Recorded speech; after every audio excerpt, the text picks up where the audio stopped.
with the House of Cards podcast. The show where we break down the art of creative real estate investing. Join us as we dive into the world of real estate with insider tips and tricks for making your investments go further. From buying with no money down to flipping properties for profit, we've got you covered. Plus, stay tuned for expert guest speakers who will share their knowledge and experience in this ever-changing market. So grab a seat and get ready to learn the secrets to success in real estate investing. And now, from Alaska to New York, your hosts, Chris James and Jesse Stanton.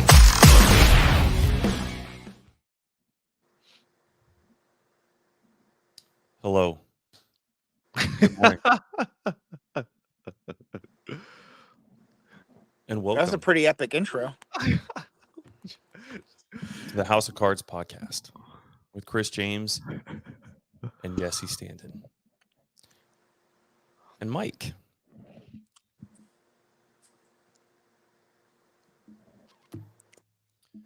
That doesn't work. It doesn't work. I was trying it out. I was trying something new. It just doesn't fucking work, man. Welcome, one and all. Welcome, guys. Good morning. Happy Saturday to you. Mike, as you guys can see, we have a beautiful man on here. No. It is not George Clooney. He goes by Mike these days. Mike, what's up, dog? What's up, Jesse? Hey, is Chris, it Michael? Mike? What's going on, man? So most people call me Michael. I actually don't care. I used to just say my coaches called me Mike, but I don't really care. Dude, with the last name like that, I would have called you by your last name. You can, yeah, go for it. Dude, we went over this. It's always a topic. Is this always a topic of conversation for you? Every time. And Pace told me I have to repeat it 3 times now every time I introduce myself to someone. Just to make sure they really got it. But I don't think it makes a difference. They don't really get it. You're going to be going on Pace's podcast here shortly. Here, was it next month? Yeah, I'll be on Veterans Day. So, yeah, it'll be fun. Yeah. How you got to think of some kind of way to introduce your last name to everybody, or your handle, or you've got to. He's probably expecting you to come on and be like, "Hey, my name is Michael. Insert last name." He showed me the phonetics spelling for it a couple days ago, and it was way more simpler than I had anticipated. Yeah, let me say it real slowly. Mnatsakanian. Mnatsakanian. That was it. Yeah, there you go. Once you see it and you hear it, it starts making a little more sense. But just looking at the jumble of letters does not very intuitive. Yeah, he actually typed out the phonetic spelling. Like, he took the time. He went to Facebook. It had the phonetic spelling in there. Michael Mnatsakanian. Perfect. There you go, Jesse. Dude. It only took you 3 years. Dude, oh my gosh, we have known each other for that long already. So Michael and I were going back through our messenger. I think it was earlier this week, wasn't it? Mm-hmm. We were going back through our messenger to see how long we've known each other, like when that conversation actually started. And it was 3 years in September, right? Yep, exactly. In September. Actually, yeah, September 11th, 2020. So you didn't have a beard or anything at the time?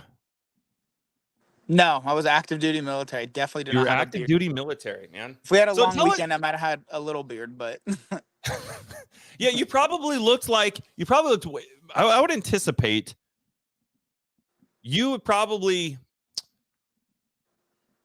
look like similar to you do. I'm trying to figure out how to word this. Me not shaving after 12 months is probably the equivalent of what you would put on in a weekend. yes, for sure. Give me a good 3-day Thank weekend. you for admitting that, by the way. Full beard going. Did you see how quick he was to be like, "Oh yeah, no, Jesse, you're absolutely right. There was no, Jesse, no, listen, you can do it. You're still a man."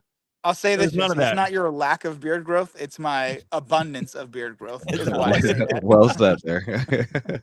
I love it, brother. Well, dude, for everybody who doesn't know you, which is rare, everybody knows you. You're all over the place. You're doing amazing things from Alaska to San Diego and beyond, dude. Kind of catch us up to speed real quick. How did we get, what were you involved? just catch us up to speed. Let's start there.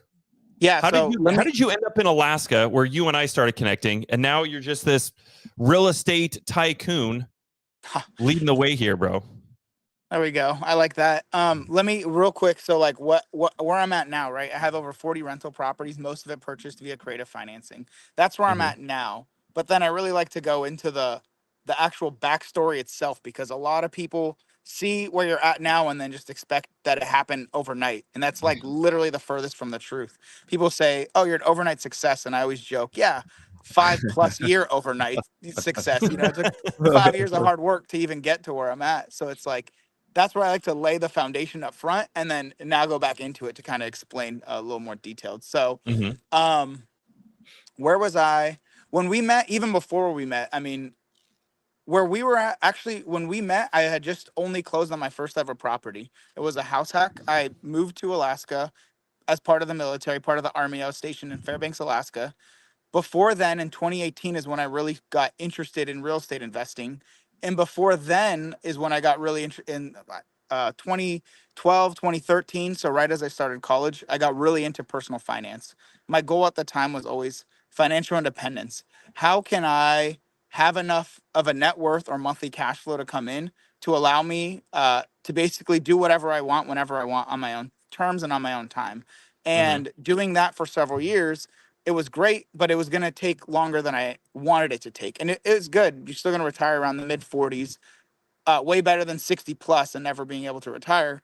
But I knew there was ways to accelerate that. And in 2018 is when I got really interested in real estate investing. And I was consuming everything you could on Bigger Pockets, like the biggest online platform for real estate investing, reading all the books, listening to the podcast, forums, all that good stuff. And that's also coincides with when I was really moving around with the military, so I had a lot of time to learn. I was doing a lot of trainings. So when I wasn't actively training, I had times to read books, learn. And from 2018 to 2020, I really spent a lot of time building up my skill sets, learning how to find deals, learning what components I would need as part of my team to be able to execute. Once I have a property in mind, I need to find lenders, I need to find real estate agent that would help me with the deals. I need to find a general contractor who help me with the rehab, learning a lot of that kind of stuff, basically building the groundwork for when I started and purchased my first property in 2020. And my wife and I, thankfully, she's super cool. So she was all right with us buying a small multifamily, a 2-unit, living in one side and then renting out the other. And that's basically was our start of real estate investing, was using my VA loan to buy a 2-unit property for us to live in and then rent out the other side. And that was in Alaska. That was in Fairbanks, Alaska, of all places. Of all places. Yeah, not even like Anchorage or anything. Fairbanks, Alaska. So for those of you guys who don't know, let's like talk about Fairbanks a little bit in general, just because I feel like to a lot of people living in Alaska, when they hear you lived in Alaska, it's you know, as foreign to them as, you know, living on Mars. Yes. So but and Fairbanks, that's Alaska fair. in particular is really like it's very drastically different than what it is in Anchorage. Yes. So like think about like in the majority of the country, on your coast, the weather is a little more normalized. And then as you go in, it gets a little bit more extreme. And that's kind of like, and Anchorage is on the coast, the southern coast of Alaska, and Fairbanks is right in the center, one of the northernmost cities that's largely populated or semi-largely populated.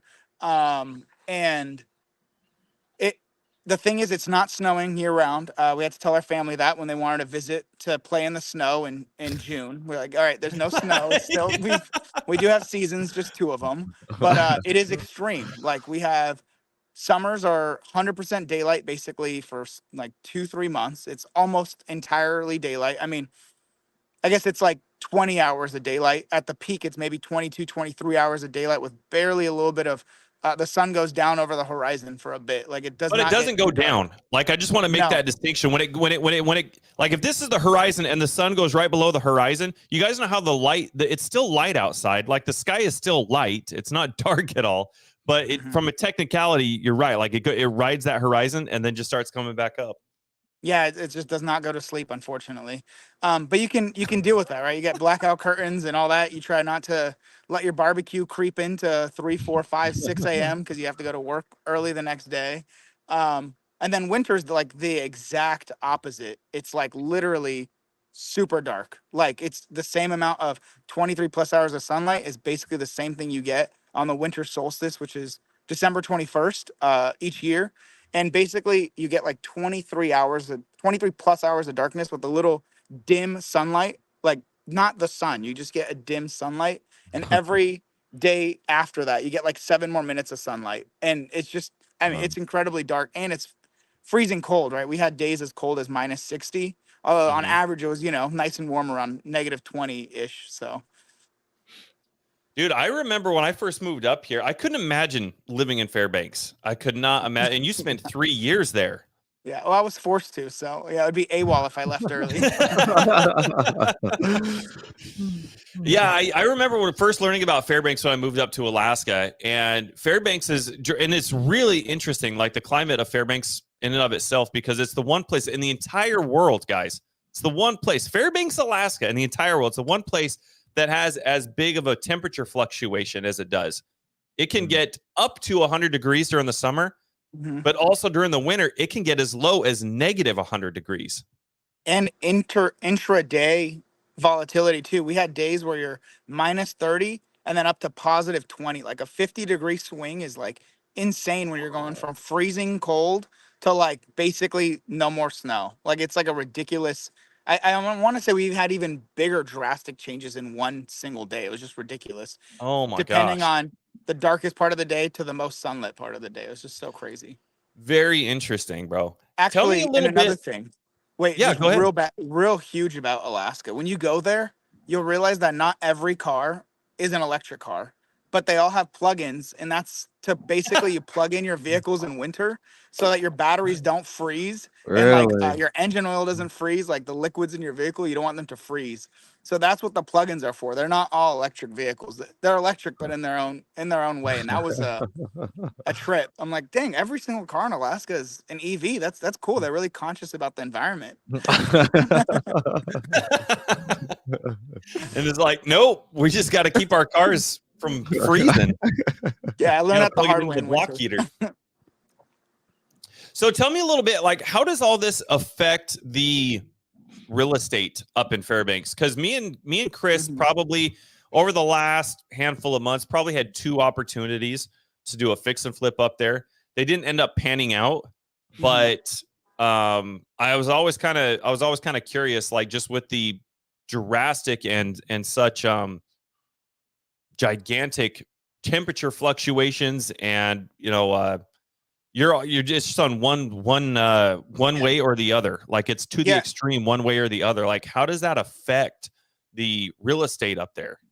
Well, Does it just I'll say tear this. houses I'm not a apart, fix and or- flipper in particular. I am a buy and hold real estate investor. The goal is always to buy properties that I can add some value, replace flooring or paint or update amenities, things like that, to put someone else into a home that maybe wasn't cared for it as much as it could be.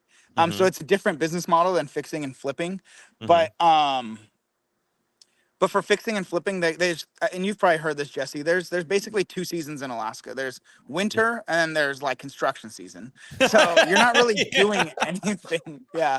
You can't really do a lot of stuff during winter. There's just not a lot you can do. And the market really, really dries up a lot during winter, ironically enough. There's just not a lot of transactions of real estate. Most people are not trying to buy a property because most people are not trying to move into a property when there's several feet of snow and it's freezing cold. You got to leave your doors open to move stuff in. So it is very volatile and very seasonal. But summer's great because you can work 24/7 if you choose to. From a fix and flip perspective, I can't speak on it too much. We've only unintentionally flipped properties and sold them, but it was never the intention. We were able to increase the value so much that it made sense to sell. But from a rental perspective, it's a really great market as a landlord there because of the fact that it's a very transient community. So a lot of military, healthcare, education, University of Alaska Fairbanks. So people are coming in for only a year, 2, 3 years at a time and then moving out. So they don't really want to buy a house, but they definitely want to rent a nice place to live. So it makes it's a nice place to own property and then rent out, especially if you're taking care of your property. People really appreciate that because there's a lot of, unfortunately, we'll say tired landlords, even slumlords who are not taking care of their properties. So if you're providing a very good product to the market, uh, there's good rental demand there for it, I'll say. And we always, our goal is always to make our rentals really nice, always, because it's not just about making money, right? That's someone's house, and we want to make sure that where they're living is a place they enjoy and feel comfortable, and that's their home. And with that mentality, it really helps us out. So Pam asked a question. Do you have any pad splits there? No, I have. So at this point, I have 24 rentals there, but 20 of them are rental cabins at this point, and I'll go into what that is. We have short-term rentals, mid-term rentals, and long-term rentals. No pad splits. We don't have any properties there that would be conducive to a pad split. No really large units. We have a fourplex that is 2 bedroom, 1 bath, each unit, and we that was actually our second house hack. So after the duplex in 2020, we went into a fourplex 2021 and did the same model: live in a unit, rent it out, or renovate and then rent it out. But that one was already tenant occupied. So, as tenants would move out, that's when we'd renovate it. And then we would rent that one out. And then the other 20 up there at this point are rental cabins. And they're, uh, they're actually my long-term tenants. People live in the rental cabins, and it's like one step further than what you think of a rental cabin. These are dry cabins. They have no running water in them. Each one has their own outhouse that they go to the bathroom summer, winter. They shower either Oh at my school, god. on base, at the gym. Like, they have some gravity fed water in there to wash their hands, and with cooking and all that. I mean, they have a fairly full kitchen. No dishwasher, and the sink is kind of is not necessarily I guess it's kind of a sink, but you're pouring a bottle of water. And for me as a landlord, that's great, because the biggest issue in Alaska is the heat going out during winter and then your pipes freezing. And that is really disastrous financially to try to overcome. And with these cabins, they're phenomenal because they basically cost me nothing. It's, I have the property, I maintain it, I have property managers put people in place and take care of their monthly needs. But otherwise, there's really not a lot of expenses for me outside of the debt, insurance, um, and property taxes, because the tenants cover their own electricity. We provide them with some heating oil when they move in, but then they provide their own heating oil. And I don't have to worry about the biggest risk factor in Alaska, which is your pipes freezing in winter. I feel like I'm playing fear. I'll be playing Fear Factor on survival. I don't know if I can do it. I couldn't do it either. It blew my mind. We had friends that did it, and I was like, wow, that is awesome. All right, there's proof of concept. We have friends, and they rent fairly well. I mean, you're gonna pay half, if not less than half of what you would for the equivalent like standard rental. So it really makes sense for certain people, especially those that are exceptionally transient, where they're coming in for seasonal work, or they're coming in like as contractors and all that, where they need a home base and then they're going out for half the week anyway. So they just want an affordable home base when they come in, just to have a place of their own for a little bit. But yeah, I couldn't do it either. It's crazy. Interesting. Oh my god, just thinking about it, because I love camping, right? And when I go to camping, I kind of want to get outdoorsy, do the whole thing, but more so, I do need the water. I do. Yeah. I do need the water. That's pretty interesting. Would I ever want to experience that? Yes. I think I'll just do it for maybe a night or two, but nothing more than that, just to see what that looks like. That's pretty neat. That's pretty neat. Yeah. So you're talking about these cabins. Are you looking to acquire more cabins down there, or are you looking to expand? What does that look like overall? In this current like phase of my investing journey, I'm not looking at any more properties in Alaska. Okay. Alaska is an exceptional market, especially Fairbanks, if you are primarily looking for cash flow, basically the profit each month. So like, and I know your guests are very well informed, but just essentially your cash flow is your income that you make each month minus your monthly expenses, which includes like your debt, utilities, whatever you're covering, insurance, taxes, minus the reserves that you're saving for when things need to get replaced, like your roof and whatever maintenance needs to get need to get done. So that's like what the cash flow is. That's like the real focus there, is basically your profit. But right now I'm looking at a lot more, still looking for cash flow, but not to the extreme that's Fairbanks. Fairbanks is very much cash flow focused, but not so much on like long-term wealth generation. Property values don't go up significantly. There's a lot of land, so really people could build more if they chose to. Um, so right now we're looking at bigger properties in different markets like San Diego and coastal communities on the East Coast and things like that. So this phase of my investing journey, I'm not looking at more in Alaska, but I'm really trying to maximize the rentals that we do have there right now and just make sure that they're top notch, really well, in good condition, and they're getting the rental demand, or they're getting the rent that they deserve. No, I love that. I love that. So more so, are you niching down as far as exactly where you're investing, or are you pretty open to what that looks like on a scale? Ironically enough, I'm more open, Okay. but like I said, it's kind of, there has to be a good mix of not just the cash flow to make sure the property Okay. is making you money each month, or you're not spending money for that property, but it's also going to have long term, like San Diego. You know, I don't bank on appreciation or values going up in the future, but like San Diego is one of those markets where 10 years from now the properties will be worth a lot more than they're worth today. Like it's not like I'm taking a gamble on, I don't know, I guess Boise, Idaho, or I don't know, Tulsa, Oklahoma. Like, no offense to those, but it's like I'm at Just throw San that one out Diego, there. California. Like it's a little different, you know. So I can not bank on it when I underwrite, but know that it's an inevitable trajectory for properties here. This is interesting. What Ken just said. Have a dry cabin rental that makes about $600 a month cash flow. No running water, no bathroom, so tenants have to go to town to do laundry, water. Yep. That's too much. I feel like I'm in a movie. I can't. Dude, that's wild, man. Imagine Chris, seeing that. Chris in would Windsor. not do good on Naked and Afraid. First one Yeah, out. I mean, imagine that TV times show for 20. Chris. Yeah, That's why I love the dry cabins. They're so phenomenal. Like they're never going to go up in value, right? Like the only value add you can do to those is increasing the income or reducing the expenses. But the properties themselves, the cabins, are not like houses. They will not go up in value, but they cash flow incredibly well. And that is what affords me the ability to focus on bigger properties now, because I know my cash flow needs are relatively met from those types of properties, especially the Fairbanks ones. Absolutely. And Pam accent more so, is it similar to our houses or is it a little bit different? No, it's literally, yeah, it's a hole in the ground, but like there's a tank underneath, and then there's a little outhouse, little wood outhouse, you know, pop up, no heating, no light. I'm going to add that next summer. I'm really looking forward to adding that for my tenants, heating and light. It's like an above and beyond for an outhouse, but I'd really like to add that for them. Obviously, they'd be paying the utilities, but at least they have that feature or that option. But yeah, and you just have to like get a septic removal company to come in every once in a while and pump up those outhouses. It's pretty archaic. It's exactly what you think it is. I'll say that. It's no more than a fancy hole in the ground with a toilet above the ground. If everybody's ever watched the Beverly Hillbillies, that's exactly what's up here in Alaska. It's exactly what you think it is. Angel Whitney says both of your outhouse has a door. Every single one has a door for sure, and every tenant has their own outhouse for sure.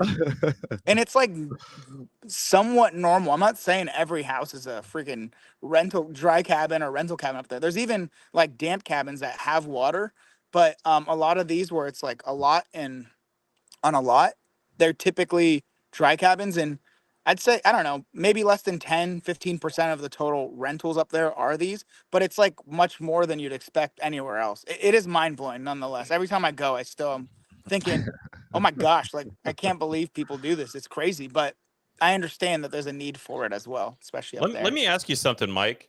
Do you think that business model works because it is Fairbanks, Alaska? Do you think this would be just as successful in Phoenix or in Nashville? I don't. I think there's a different type of people that live and choose to live in Fairbanks, Alaska, whether you're going, obviously the military is the exception because you're kind of forced to, but if you're going to school there or you want to be an education or like a medical provider or an educator up there, like you know what you're going to. You're not even going to Anchorage, right? You're going to Fairbanks, a very different lifestyle, I guess is the way to phrase it. So I think the people that are there are more conducive to it and it's more normalized there. Where in Phoenix it'd be weird, but like in Phoenix, something that's very common is like attached dwelling units or detached dwelling units, like smaller little small square footage houses for people to live in. And that's like much more common there. But in Alaska too, the weather is much more, even though it has the extremes, I would say the weather is actually much more bearable if you dress appropriately. Whereas like Phoenix, you're going to need AC running all year long, like, or I mean, all winter or all summer long. And it's like, I don't know what you would do without a good AC system. And like these cabins don't have HVAC, they don't have heating. And I mean, they have heating. That's a lie. They have heating, but it's like what you think. It's like an oil tank heating it up, but there's no like cooling or anything. I think the people there in Fairbanks kind of know what they're going into. It's more normalized because of that market. I think you can cater to like a certain demographic of short-term rentals, maybe like on a B&B style, because people to experience it. But I don't know if it's scalable outside of Fairbanks, because most people don't want to use an outhouse. Porta potties already are hard enough, let alone, outhouse. Oh, that's hilarious. I love It's it. crazy. It's actually pretty neat. I would love to experience that, but I don't think I could do it for too long. Yeah. Me either. I don't know if I could do it for a day. Like, and especially my military tenants, like, I'm like, don't you have to shave every day? Like, where are you? I guess they go to work early and they shave in the gym or in the bathrooms, but that's a lot of extra work, in my opinion.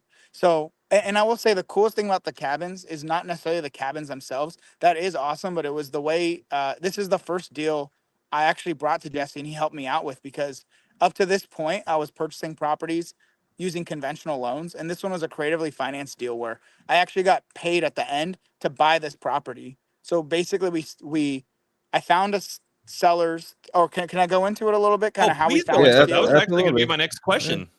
Yeah, so this one was really cool. At this point, I house hacked 2 small multifamily properties. I thought, wow, in 12 months, we had 6 rental units. I'm able to live rent free and I'm making money each month from these rental properties. It's amazing. But I don't want to wait another year to do this again. There's got to be other ways to do it.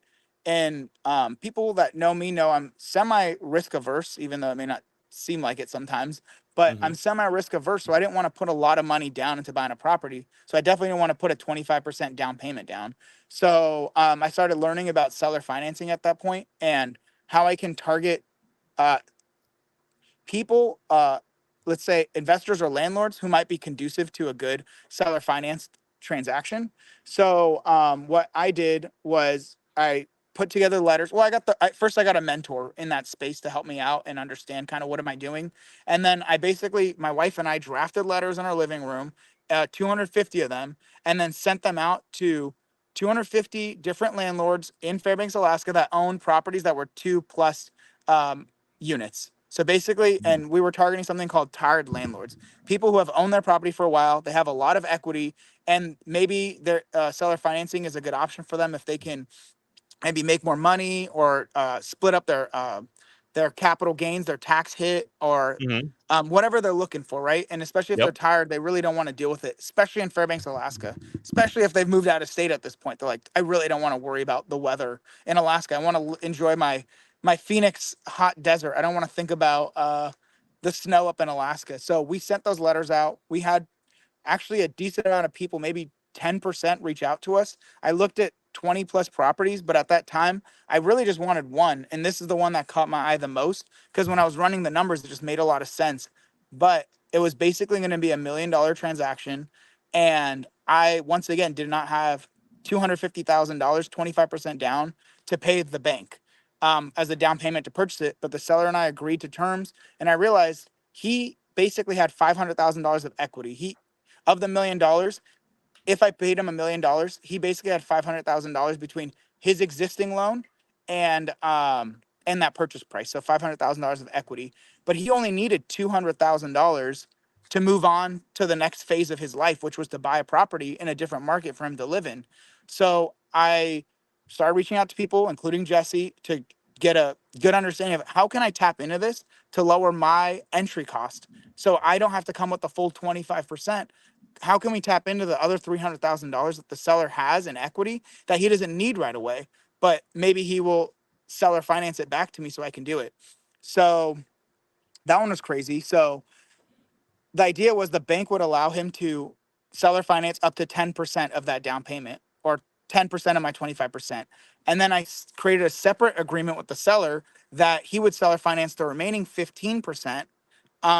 So I was basically coming out of pocket, no money down. I had to raise capital from that was the first time I've ever raised money for that 15% to close on. And I didn't know what I was doing. So I got like the money from like 13 different sources because I've never had to raise money, let alone over $100,000 to close on a property. So I had to put money together every which way through different savings, different investments that I had, reaching out to people that I knew who who were already kind of involved with my real estate investing journey, who want to invest with me.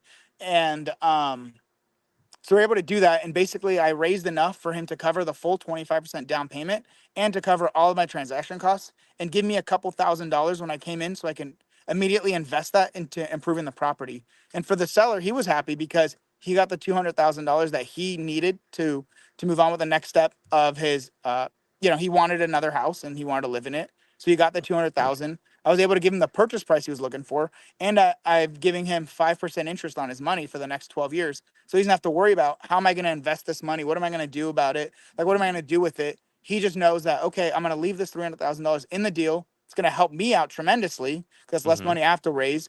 And for me, 5% is great. I'm very happy to get 5% loans anywhere I can, especially over a 12-year time span. And now he knows he doesn't have to try to invest that elsewhere. He's getting return on his money. So it was a really good problem solving skill set. I guess it was really taking the situation, what the seller wanted, what I wanted, and then putting together a really good solution for all of us to get what we wanted. And now I got an awesome property that I paid literally nothing to acquire, actually got paid to buy, and it generates thousands of dollars a month in cash flow, which helps afford my ability to buy more and bigger properties elsewhere. So it all works together as this big, amazing, beautiful puzzle piece. And that was my addiction to creative financing from there, to realize I can buy property with no money of my own, right? Because of sourcing from others and from the seller, eventually to take over what I needed to raise. And then at that point I did have to do credit, but it was a commercial loan, very different. They care more about, for commercial loans, they care more about the property as an investment more than my personal credit. But you have to have good personal credit and a good track record, which I did. But since then, I've just been hooked on creative financing, and almost everything we've purchased since then, the 13 plus units since then, have all been creatively financed. A lot of it coming this year. Wow. Bro, what a phenomenal freaking story. Do you still keep in touch with the seller? I mean, this was 3 years ago, right? That this happened. This is in 2020. 2 years ago. This one was 2021. So my investing journey was the duplex in May of 2020, my first property. May of 2021, the next 4 unit. I mean, the first second I could do it, I did it again as soon as the banks would let me. And then this was in August. We closed. So I got it under contract in July of 2021. So literally a month after the fourplex. And then we closed in September of 2021. And I make sure to send him a text every year saying, hey, happy anniversary. Sometimes I ask him, I joke, I'm like, oh, any more money you want to lend? Or I guess I'm not really joking. I'm wondering, hey, you want to lend any more money? We can do that if you want to lend money, or maybe want to extend the 12 years if you like it, So there, I keep in contact with him because he afforded me this opportunity to really propel my investing journey. And it was the proof of concept I needed to double down in creative financing in particular. What did that do for your mindset? What did that do for your ability to look at this and be like, holy crap, like this was a new, and not to mention, this was $1 million acquisition. Yeah. So there was a lot of firsts that happened in this, right? It was the reason why I've been able to purchase more $1 million properties after that, because it broke through a limiting belief of mine immediately through that. But I'm the type of person, so I'm an engineer by trade. I'm a chemical engineer. Although I've worked as an environmental engineer with the military, and even in my current capacity, it's much more environmental focused. But I'm a very analytical person. And for me to pull the trigger on something, I really appreciate proof of concept. So going back to the beginning of my investing journey, the reason why it took me from 2018 to 2020 was although I was underwriting properties, finding deals, connecting with people, I didn't have proof of concept this would work yet. But in 2019, I lived in one side of a duplex, I rented it out, and there was a neighbor that was renting out the other side, and I joined my first real estate investing association. So now I was surrounded by people in my local market doing exactly the thing I wanted to do. They were the proof of concept I needed to buy my first property. My first property was the proof of concept I needed to buy my second property, which is twice the number of units and roughly twice the price. And then that was the same thing with creative financing, because I was able to structure such an amazing deal. It blew my mind that, wow, first of all, it's way cooler to do creative financing because of the fact that you are actually working with the seller directly. So you can really structure terms that work for both you, as opposed to just, hey, this property's on market, here's the price I want to buy it at. It's too I don't know if informal is the right word. It's actually too formal, which I don't like. It's like, oh, here's my purchase price. Do you want to accept that or not? I don't like that. So that's what creative finance really, when you're working directly with the seller or even creatively with an agent, it really affords the opportunity to try to structure terms that make sense for all of you, not just what the bank says or Mm-hmm. whatever. But it was that proof of concept that I needed to say, wow, okay, this is amazing. I was able to get in with little to no money down on the biggest acquisition I've ever done, and it's making me a tremendous amount of money. It was what I needed to then continue propelling my investing journey. And the reason why I decided to double down on creative financing over that next year and commit to a lot of, to continually growing and learning as much as I could. Jesse and I connecting as much as we could about creative financing, joining, the Sub2 community and really unlocking more ways of creatively financing properties in addition to just seller financing. So it was what I needed from a proof of concept perspective to acquire a property at that dollar amount through that strategy, and the success that came from it really propelled me to just continue wanting to learn more about it and just get better at it. I'm constantly a student of the game is what I'll say. Like, I'm constantly learning all the time. Well, I love it, dude, because every single time that we talk, man, like it's neat to be able to see what you're doing, and each time you talk, like it's a new level.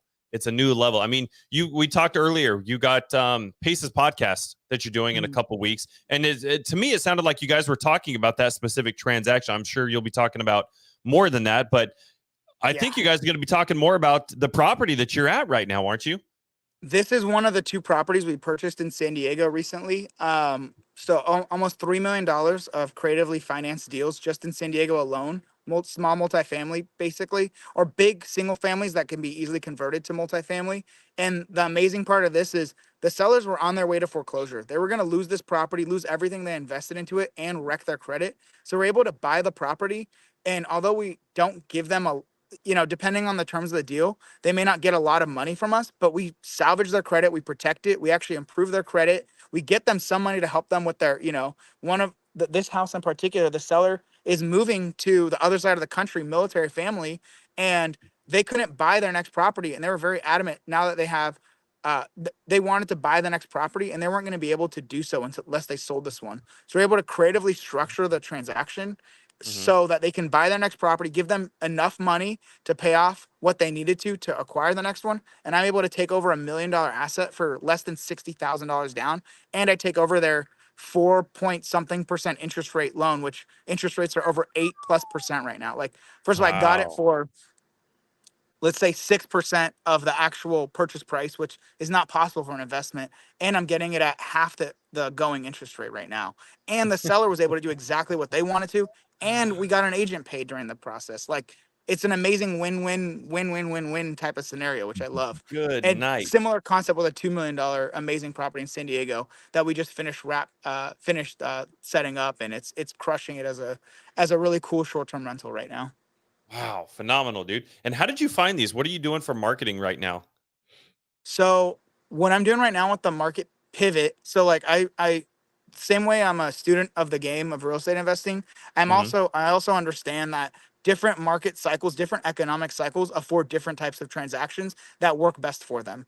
Right now, because like a big thing that happened in the market, so before, even up until like June of 2022, you could do really well with purchasing properties on market using new financing because interest rates were so low. And even seller financing was an excellent option because what are they going to get? 0.1% from the bank, maybe 2-3% in bonds, if that. Like, they would be very happy to seller finance at 3-4-5%. But with the market shift and interest rates spiking so much, we've been focusing on something called Sub2. So we're basically taking over the seller's we're basically taking over the seller's existing mortgage, and which is great for us because in an 8+% interest rate environment, we're taking over 2-3-4% interest rate loans and pretty much getting into them with little to no money down. These specific transactions are properties that people have purchased in the last year and a half, and now they need to sell for one reason or another, whether it's a move, a job change, some economic hardship, they're behind on payments, maybe even a divorce or personal issues are requiring them to sell. So we're basically able to purchase the property from them that they could not sell conventionally, because they should always try to sell it through an agent conventionally if they can get everything they want.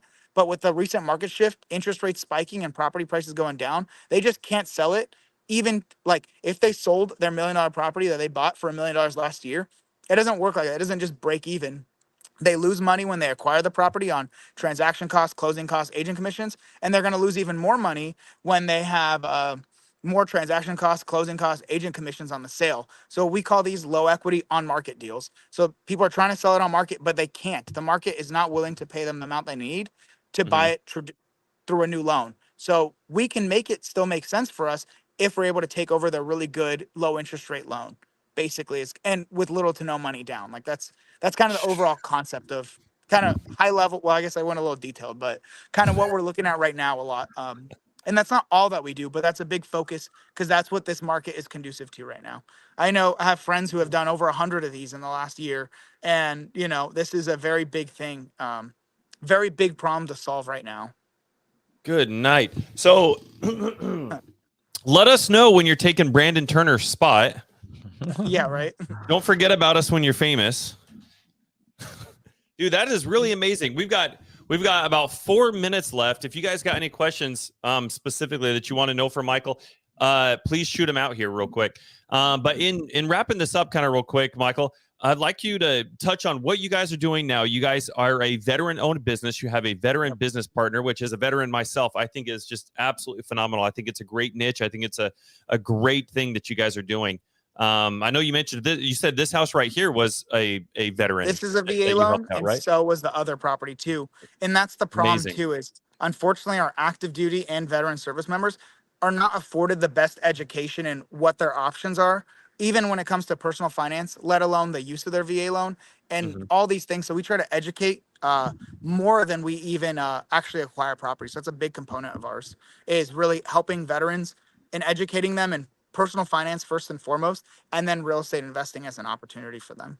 One of the things that I have always wanted to do, and this is actually maybe a good opportunity to kind of open up the conversation about it, is specifically what you just got done talking about. Like, I would love, one of my goals next year is I would love to travel around the country and visit various military installations and maybe line something up where we bring some of this education to our active duty and reserve and guard, components, and just start building those connections and let them know there are options out here, and here's how we can help you. And I think something like that would be awesome. What do you think? Would that, what if that was something you were interested in, why don't we do something like that together, bro? Yeah, that'd be tremendous. I'd love that because I do it as much as I can virtually right now, but there is a much more tangible, more beneficial impact when you do things in person as well. So that'd be really awesome because that's the overall goal, is really just to help out as many people as possible. Something I've always been very committed to forever. It just, whether it's my like W-2 or it's what I'm doing with the real estate investing. But I think that'd be a tremendous thing to do, especially in-person events. I love that. And maybe we'll start with Alaska, bro. Get you guys back up here. We'll do some salmon fishing. Everybody in Sub 2 is coming up here next summer anyway. We ought to go stay at your cabins for a little bit. I'm not staying there. Commit a day or two. I did. Yeah, I'll do a night. I'll 100% do a night, but book me an Airbnb after that. Any vacancies there? Any vacancies? I'll hold them off for us for the trip, for Chris to stay in exclusively. We'll bring the camper. We'll let Chris glamp while the rest of us camp. Yeah, we're actually gonna. So I have a really large lot there as well. So, and we have one really big house on there too. It's not just these cabins. There's one really big, beautiful house that does have water on that lot. But also there's space that we're adding glamping kind of yurts in some of that space, which is pretty cool too. So we're gonna have some more cool short-term rental options there as well, in conjunction with our long-term tenants. Gosh dang, I love that. That's for those of you guys who don't know a yurt, it's basically like a plastic igloo. Basically. Big plastic igloo that can be heated.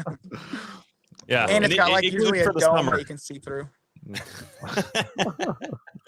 Love it, dude. Well, dude, hey, thank you so much. This has been really, really amazing. I think we ought to line up another time to have you on the show, and you can give us like the guided tour of the properties that you buy. I remember seeing you made a reel or shared a video of one of them, which was just absolutely amazing, bro. Was that one of them? Was that this one, or was that the other one? No, it's the other one. That one's already done. This one we're finishing up this week. We just had our contractors finished up yesterday. We're helping some furnishing, and then Monday there's gonna be a cleaner. So this one will hopefully be done too by the end of this weekend. but yeah, that was another that was another beautiful one in San Diego. That there's that one. There's How I Bought the Street in Alaska, yada yada, whatever. That's the cabins because we own the whole street and it's awesome. It's a cool street. What did I say? Did I say Brandon Turner? That name came out of my mouth, right? Dude, this is awesome. We've got a lot of support in the comments for people that are wanting to get in on this and to help out with the veterans. I actually saw a buddy of mine from Dias. Mortanius, wherefore thou Mortanius? Nice. Dude, thank you for being here, bro. We've got a lot of people. Angel, both Angel Whitney and Angel Miller said that they would love to help out with this. If this is something you guys would love to be in on, shoot me a DM and let's all get into a group chat and figure out what we can do to put something like this on for next year. I think that would be awesome. I mean, dude, I honestly would love to go to maybe a military installation once a month and just kind of, see what we could do to kind of schedule something like this out. I think that would be really cool. I think that'd be a lot of fun, help out a lot of people. Definitely. And I was thinking about putting together some type of at least free online education too, something that people can like a guided blueprint or a playbook for them to just follow, just to get their financial house in order first and foremost. Because people hate it when I say this, but everyone wants to learn how to invest. And I tell them, you can't invest unless you save. You can't save unless you have more income than your expenses. And that doesn't mean you can't get funding from other sources to buy properties with none of your own money. But you probably shouldn't jeopardize other people's money unless your financial house is in order first. So it's like a big focus of mine is personal finance above everything else, and then translating that into your investing as well. I love that, bro. Where can people get a hold of you to work with you? What is? Yeah, definitely. And so I got a follow-up question to that. Yeah. Start with that one. Okay, so once again, I'm Michael Mnatsakanian. Best way to connect with me is on Instagram. So Michael MNAT, Mike November Alpha Tango, the first 4 letters of my last name. So Michael MNAT. There's got to be a smoother way to say that, but I don't know it yet. So Instagram's the best way to connect and stay kind of up to date. But I have my own website as well that's getting built out right now. Same thing, michaelmnat.com. And then we're going to offer some free courses, content, that kind of stuff, just to help people on their journey of starting investing, starting with getting a sound personal finance. I guess that's not a right way to phrase it, but getting their financial order of operations set basically. And then I just want to shout out, my business partner, Adam Catledge, and our business Coast to Coast Vets. So you can find us if you type in, Coast to Coast Vets or C2C Vets. We kind of own all the domains, but we're the real estate investing one, not the veterinary, not the veterinary company. we're competing with them. There you go. I love that, bro. Awesome. Well, thank you for sharing that. What is it that you guys need in your business right now? How can we help you? For anybody who's watching this, anybody who is going to end up watching this or listening in the future, what is it that you need right now? I'll say for our business specifically, there's three things that we need right now. We always are looking for more deals, whether you're a wholesaler and you have a deal that you might want to sell to us, or if you're someone who wants to JV on a deal, maybe you have a motivated seller that you don't know what to do with, bring it to us and we JV, we all make money on that. And a lot of times we end up buying that deal. So it's even easier for you. So that's one thing. We're always looking for more partners, whether they want to be private money lenders that want 10 to 12% fixed return on their money, or if they want to be a private money partner where we jointly buy the property together. They bring the funding, we bring the deal, we underwrite it, make sure it looks good, and then we close on it, and then we take care of the property after that. And they're an actual owner of the property. So it just depends if you want to be on the owner side or just the lender side. And then the other thing we're looking right now is we're scaling our business. And to scale our business, we have identified what my business partners and I strengths are and weaknesses. And something we're looking for right now is to further build out our systems and SOPs, kind of operational stuff, and finding kind of an operational manager type of role within our business. So if you are that type of person, or someone that could, I'd really appreciate that referral, because it's right now my business partner and I are great at finding deals, underwriting them, raising the capital, and closing on them. But we need someone else in there to help us with the operations side so we can continue to scale at the capacity that we want to. Love it, brother. Awesome. Awesome. Well, guys, Michael Mnatsakanian. Like, little you know, worse than the You first said one it good. we said it. You said it Yeah, good. it's a little worse than the first one. You went a little hard on the K, but it was a hard K on that one. But Mnatsakanian. Mnatsakanian. There you go. Mnatsakanian. There you go. Mnatsakanian. Ladies and gentlemen, Michael Mnatsakanian. Well, thank you for being on here, brother. I appreciate you. I am jelly of the beautiful weather you have behind you. If you guys didn't know, you can probably see this is a little bit heavier coat. This is my indoor coat for Alaska. I have an outdoor coat that I'll put on to go to the gym after this. And Chris looks like he's snugly warm in today's a good day. Today's a good day. We're looking about 60 degrees. Holy nice. crap. Yeah, 60 Wow. degrees. Next week it'd be about 30s, but we're prepared for it. Dang. And I'm pretty hot, honestly. I'm gonna have to take the shirt off soon. It's maybe Oh, like throw that in, mid to right? high 70s. So no, on camera, not at all. Love it, brother. Hey, well, thank you so much, man. Thank you for your service. Thank you for being on here. Hope you have an awesome rest of your day, man. Have a great weekend, everybody. Thanks for listening to the House of Cards podcast with Chris James and Jesse Stanton. We hope you've enjoyed this episode and have learned something new about real estate investing. Be sure to follow us on Facebook and Instagram for more tips and tricks. And don't forget to subscribe on your favorite podcast platform so you never miss an episode. Until next time.